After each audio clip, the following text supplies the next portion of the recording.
God First. Got my God First hoodie on. Get it at the store. You guys already know. I am CoachColin.com. Now, Miss Universe Philippines. Great. Miss Universe is always a great thing to watch. You know, what's better than watching a bunch of beautiful women, you know, show their talents, this, that. One woman had a talent, though, and that talent was being brave. I was going to say being badass. It's a little bit of both. She actually is asked the question of how she feels about trans women competing with regular women and, you know, what she thinks about that. And she gives an answer that sadly today is brave. You know, it is sad that this answer that she gave is really brave. Again, you guys know what I'm going to do. Bring you to the store. Hit that store up. Definitely. We got sold not for sale stuff, God First stuff, and we have anti-WEF stuff. Every purchase helps us fight against demonetization. But let's pull this clip up because the answer she gives is very straight to the point. And you know what? I really feel like it's a point that it's a silent majority of people who feel this way. And they're afraid to upset people. They're afraid to stand out. And they don't want to be seen as a bigot or a horrible person in any way. So they stay silent. And that's a problem. Let's check it out. Super gorgeous.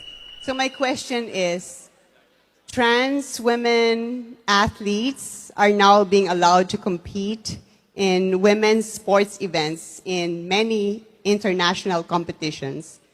Do you think that this is a step in the right direction?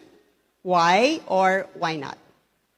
I am all for equality with all genders, and I believe that we have the right to participate in any sports. However, I believe that there's a biological reason that we should not allow trans women in the women category, because I believe that there's a right time for that and there's right measurements to be done. Thank you. So that was her answer. And as you could hear near the end, the crowd went wild. And that's the thing, you know, that was in the Philippines. If that happened in America, I don't know what I think somebody might have thrown. Someone would probably stand up from their chair and throw it at her. And when they hit her with the chair, they would feel like they were a hero. They would be applauded and put on people's shoulders and celebrated, and it'd be wild. But you know, in the Philippines, they have a different attitude towards things. You know, the people there aren't afraid to stand up for what they feel is right, because they've been hit with so much strife and hard times and having to work so hard just in their regular life. I mean, I don't know about you, but I come from a place where there is a large Filipino population, and they're always the hardest working. When I was working in factories and anywhere I was working, because I've had so many odd jobs, they were always the hardest working. They were always the most unified. So they just had no trouble in this case of just, you know, letting people know that, hey, this is fine. We applaud this. And on top of that, I just might add, the owner of Miss Universe is actually a trans woman. And that's what makes it, that in my mind, that's what makes it so brave. Because you know that the person who owns this thing that you're speaking on, she's trans, and she's not going to like your answer. I don't know. But also, we're going to hear from Joe Rogan about what Joe Rogan thinks about all this. I'm about to play Joe Rogan's clip right now because I think he shares her sentiments. Why we should have the difference between females and males competing against each other, which is why I get, you know, this trans athlete thing fucking blows my mind. How many people go along with this? It just blows my mind. Didn't the ruling just come down on powerlifting? On weightlifting, that you cannot compete in like if a male transitions to a female, he can't compete as a female. Well, that if the transition occurred after puberty. Yes, that certainly should be the case. It certainly should be the case. I think there is some ruling that just came down like that. But swimming, I mean, that Leah Thomas is still the #1 swimmer in the world, and it's a biological male. Yeah. Period. End of discussion. It's madness. And not only that, hasn't even gotten a penis removed and has sex with women, apparently. Which is just the whole thing is so crazy that you can call yourself a woman and then you're a woman. And like this has nothing to do with trans rights. It just has to do with humans. Like there's a reason why we make a distinction, why men are not allowed to compete in the women's division. But if you could just decide you're a woman and you compete in the women's division and no one's even allowed to regulate like what that means, and if you have any problem with that, you're transphobic. Like it has nothing to do with transphobic. We're talking about fairness in sports. It's crazy. It is absolutely crazy that this is still going on, and that here A goes. similar ruling in swimming also. They vote to restrict transgender women from elite swimming. What is the FINA? FINA is the ruling body of swimming. Okay, so they voted just Sunday, but that says No, this is June 19, Yeah, I was just 2022. looking at Leah Thomas's wiki. But that's the problem is that she's doing it through NC2. Yeah, it's a different thing. What is it? Yeah, NC2A. She wanted to go. Although, to the didn't she Olympics. graduate? Yeah, she's done with that, so she wanted to go to the Olympics. Yeah, This is this is gonna, basically saying she can't compete Correct. as an yeah. Well, it's just what they've done to those other girls that are competing against her is just a fucking crime.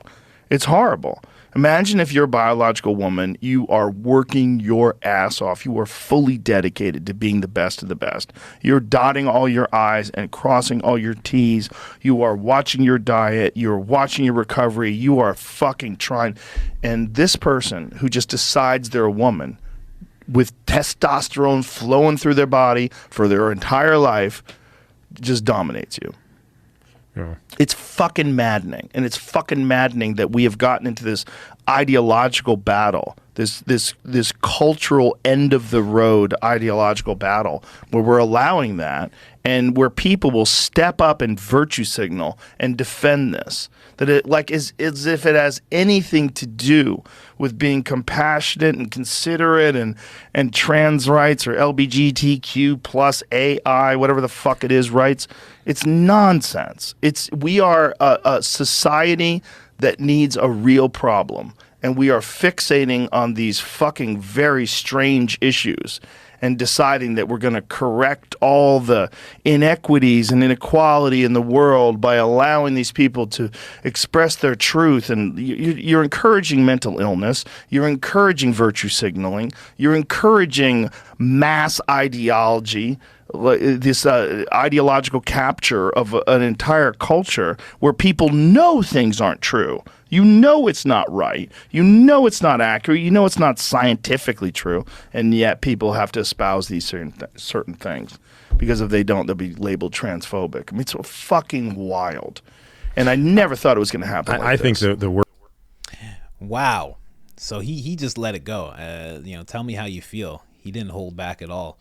And you know what? He's right. And one thing that I realized that he's really right about is we need a country that needs a problem. Like in the West, everything's so good that we can get fixated on these little things. And that brings me back to when I was talking about the Philippines. It's like they have real problems. They have real stress. They have a real grind that they have to go through in their everyday life. They're not afforded all the luxuries that we have.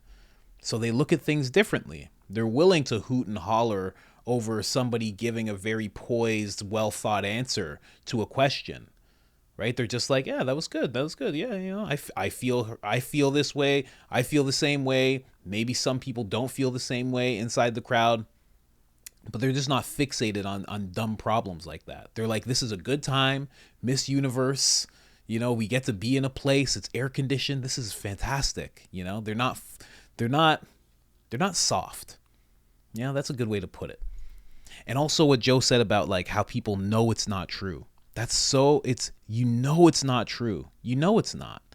And you'll still go along with it. And that's not even just towards this issue that they're talking about. That goes hand in hand with a lot of things that we see going on today in the media, in society. A lot of things that we know are messed up, that we know we shouldn't be allowing, but we do. And not everybody does. Joe's one of them. He's speaking out against it. That woman in the Philippines there, she's speaking out against it. It's an odd thing that happens. And again, I've just made a video about it. I've been watching some other stuff about it. It's the first step in in what happens in mass formation and also like totalitarianism. It's where I spoke about this. Everyone has to go along with the lie. If you don't go along with the lie, you're a problem. You'll be outcasted. You'll be demonized. Maybe even worse in some places, you know? And it's really sad to see. And I love this perspective. This is something that I don't speak on a lot because it doesn't really affect me at all. But at the same time, when you see something going on and you know it's not right, even if it doesn't really affect you directly, you have to understand that if it's going on in your society, it does affect you. And I think that's what Joe realizes, and I think that's what that woman realizes. So let me know in the comments what you think. If you think Joe is crazy for everything he just said, or if you think this woman in the Philippines, the Miss Universe contestant, if she was completely out of line, let me know what you think. I'm open to discussion about it because, but here's the thing, and here's a thing that I just have to bring up before I go.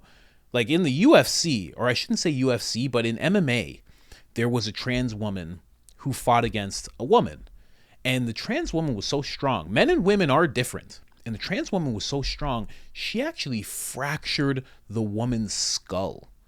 That's a real thing that happened. She fractured the woman's skull. That's a real thing that went on. And yeah, it can get rough. And it's like, how rough does it have to get? How many women have to get hurt? How many women have to feel outcasted? How many women have to be made to feel like they're being violated when it comes to like change rooms and stuff? Like, how much does it have to happen before we all step up?